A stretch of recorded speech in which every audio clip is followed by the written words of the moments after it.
Do you sleep with your phone right next to your bed? Maybe you have it on your nightstand. Maybe you put it under your pillow. But I would say it's probably within arm's reach all night long. I think most of us do that. But what many people don't realize is that our nighttime habits can quietly keep our nervous system in alert mode even when we think we're sleeping. Today, we're going to be talking about a few simple habits that might be keeping your body in stress mode instead of letting it go into recovery mode while you sleep. Let's get started. Welcome to Chronic Illness Moms. If you're more than just a tired mom, I'm talking trying to make it through the day without crashing by noon while raising neurodivergent kids, you're not alone. I'm Ashley, a wife, mom, and certified health coach. I have lived with autoimmune disease and flare-ups that made everyday life feel harder than it should. After years of pushing through and burning out, I learned how much stress, poor sleep, and nervous system overload were driving my symptoms. Everything changed when I started building small, realistic habits that actually supported my body instead of fighting it. In this podcast, you'll learn simple habits that help you to feel better. So pop in your earbuds and take a break from the chaos. It's you time. Friend, if you have ever found yourself thinking, why am I so tired all the time? Or I can't sleep at night, but I am also exhausted. You are not alone. This is something I hear from moms constantly, especially moms dealing with chronic illness and also the mental load of raising kids. What many people do not realize is that sleep isn't just about being in bed for 8 hours. Your body needs that nervous system to shift fully into recovery mode. But sometimes there are things in our nighttime environment that are keeping our body slightly alert. Your brain is resting, but your body and your brain are not fully relaxing. This is something that I actually work through with moms inside my one-on-one coaching sessions too. Many moms will say things like, I sleep, but I still wake up exhausted, my body never feels recovered, or my nervous system feels like it's stuck in stress. And we often start looking at small daily habits and environmental factors that might be keeping the body stimulated.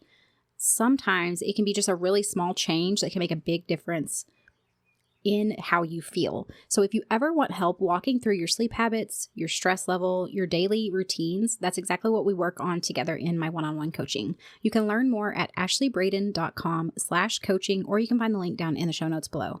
So today I want to talk about a few simple nighttime habits that are going to help your nervous system to settle more deeply. For many of us, we find that we sleep with our phones nearby. It's just normal. That's a habit. So we might use them as an alarm clock. We might check messages before bed. We keep them close in case someone needs us. Especially as moms, we want to make sure we're available if there were an emergency. And if you have kids, you might feel like you need to stay reachable. Like I said, emergencies, anything like that, family members, whatever you have going on. It's just something that we have habitually come to do without thinking about it. But over time, I have started learning more and more about how our nighttime environment affects our nervous system.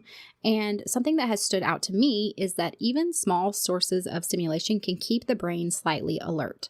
So it's not going to be enough to wake you up, but it's enough that your body never really fully settles into that deep recovery mode. So if you are dealing with things like fatigue and chronic stress and brain fog, that's really going to matter. Because those deeper stages of sleep are where your body does the most repair work. So if we're not getting to that point because our environment is constantly stimulating our brain, then we can see why that would cause a problem.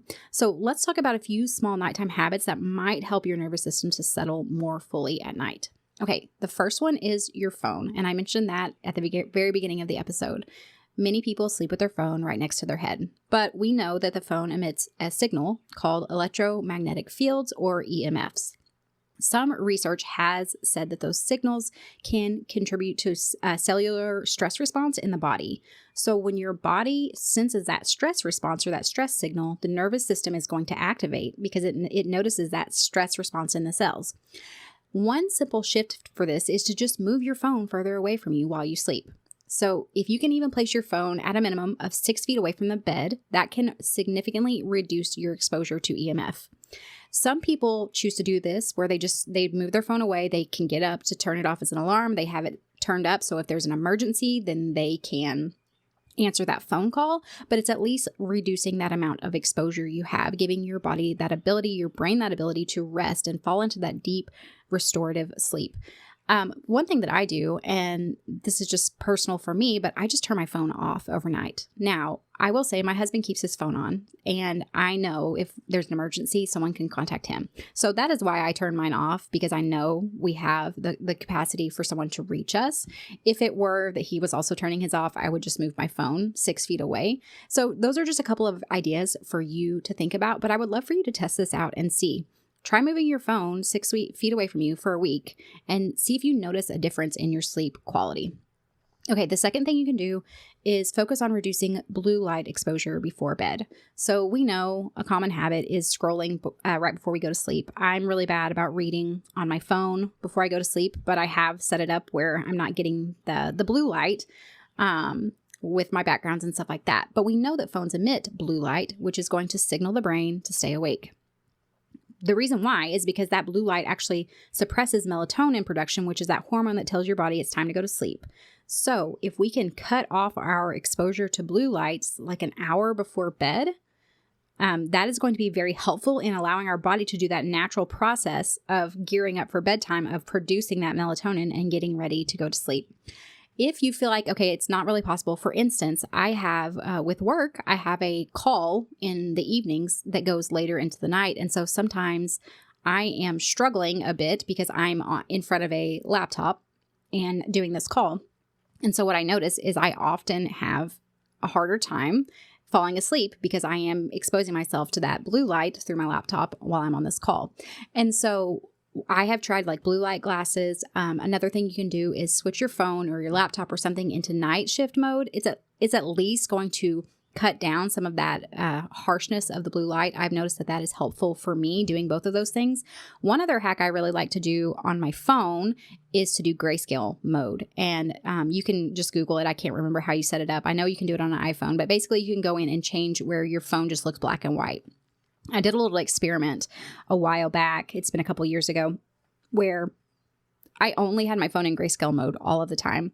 And I did it to basically see if I noticed a difference in my phone usage. And it was very interesting because I did. Whenever I wasn't having that stimulating bright colors all the time, I was less likely to pick up and engage with my phone.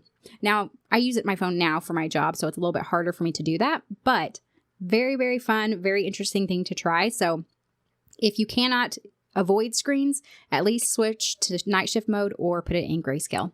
Okay, all of those things, really, all three of those tips are going to help your brain and your body to begin to realize it's time to wind down, to start making that melatonin so you can get ready to go to bed. Okay, the third thing we can do is, and think about this, if you have your phone and you have it sleep, it's like right beside you on your nightstand, and you're getting alerts throughout the night, your brain is registering that. So focusing on turning off notifications and alerts. Even when you're asleep, again, your brain is still monitoring the environment. So if your phone is buzzing or it's lighting up during the night, your brain might be partially alert, waking up to kind of check to see what's going on, scanning the environment. And you might not remember waking up, but your sleep cycle is still going to be disrupted. So doing some kind of simple shift like putting it on do not disturb mode or silencing notifications overnight can be really helpful in protecting your sleep cycle so it's not getting interrupted. And you might think, okay, but what if there's an emergency? What you could do, obviously on do not disturb mode, if someone calls you twice back to back, it will typically ring through. But also if you have set people that you know, like if it's your parents or your kids or your grandparents or whatever, you can put them on that list where you will be notified of what they send you or if they call you or text you anyway. And that's what I typically do. I have my husband on that list. So obviously if there were ever any kind of emergency and my phone is on do not disturb, he can get through to me regardless. And that's what you could do at night. So keep your phone 6 feet away from you, put it on do not disturb, add those people that you know you would need to hear from to that list. That can reach you anyway. And then hopefully you can rest better at night. Okay. The fourth thing is focusing on the always on call mindset. This one is really, really common for moms because sometimes we feel like we need to keep our phones right on us because we are responsible for everyone. We need to make sure everyone is okay. We need to check on the kids. If they go to school, we need to make sure that the school's not trying to reach us. We need to be taking care of the family and the house and all of that. We might be working a job. But constantly being on like that can create this subtle signal to the brain that you need to stay on alert all the time. We talk about hypervigilance a lot. It's something I have dealt with habitually, especially since becoming a mom. And finding ways to kind of step back from that hypervigilance and allow our body to relax, it can be really, really impactful in our ability to separate from that chronic stress that we are constantly feeling. So if we can focus on creating some kind of a small wind down routine before bed, that can also help to signal to the body that it's safe and it's time to rest, especially when we're building that routine of stepping away from the phone. If we're adding in stepping away from the phone for the night as part of that routine, that can help even more so. So of course, in my coaching, my one-on-one coaching, we talk about those Power 9 habits. And I want to talk about how this episode right here and the habits we're talking about here relate to those Power 9 habits. So there are two that are directly related to it. The first one is the rest habit, because we know that sleep is when the body is going to repair and restore itself. So your brain is processing the day when you're sleeping, your hormones are rebalancing, inflammation is settling down, and your nervous system is getting a chance to reset. When sleep is disrupted night after night, how many of you guys can relate to that? I know I can. It can show up as irritability, fatigue, brain fog, and feeling like you're running on empty. So if we can find ways to help you to get more quality rest, imagine the impact it is having on your day-to-day life. And then we also have the stress habit, because we know reducing that constant nonstop stimulation is going to help your nervous system to come out of that fight or flight and to settle. Things like light exposure, noise, notifications, having your phone close by are going to be keeping your brain slightly alert when you're trying to rest. So we know we're focusing on these little Power 9 habits where we can support our bodies consistently. And if we can find these small little shifts that we can do consistently over time, the body will often respond by feeling calmer, more energized, more resilient. Sometimes improving our health isn't about adding some kind of complicated extreme thing. It's about removing small stress signals so that the body can do what it was designed to do in the first place. And this is something that I help moms with, of course, in my one-on-one coaching, but I want to hear from you guys. Tonight, I want you to try a small experiment. Move your phone further away from your bed. Like I said, turn it on Do Not Disturb. Create your simple wind down routine. Have that hour time of break from your phone before you go to bed. And then pay attention to how your body responds. Are you able to go to sleep faster? Or do you notice when you wake up in the morning, you feel more refreshed? Do you feel like you slept deeper? If you have some kind of a tracker, like I have an Aura ring, it keeps up with my deep sleep and all of that for me. So I can see the direct impact that all of these habits have on my sleep, which I love. And the thing is, if we can realize and really catch hold of the idea that sometimes even these small changes can make a really big impact on how we feel and our health, it gives us such a motivation and really a drive to start making these small little shifts everywhere. And that's where I notice, at least for myself, that whenever I started doing that and they all started building up together over time, that was whenever I finally started to feel better. So that is what I want for you guys as well. So I would love to hear from you. If you try this out, let me know how it goes. Come join us over in our free Facebook group, or you can reach out to me on social media or my email. I will have all of that linked down in the show notes below. That is all for this episode. I hope you guys have a wonderful week, and I'll see you back next time. Hey friend, I hope you found today's episode helpful. If you did, would you take a minute to share it with another mom who's struggling with chronic symptoms? And leave a review on Apple Podcasts. It means the world to me to know this podcast is making a difference for you. All right, it's time for me to go tackle those snack requests, and remember that a short walk, even if the kids turn it into a race, still counts as self-care. Keep chasing those little wins. Even when it feels messy, you're making progress.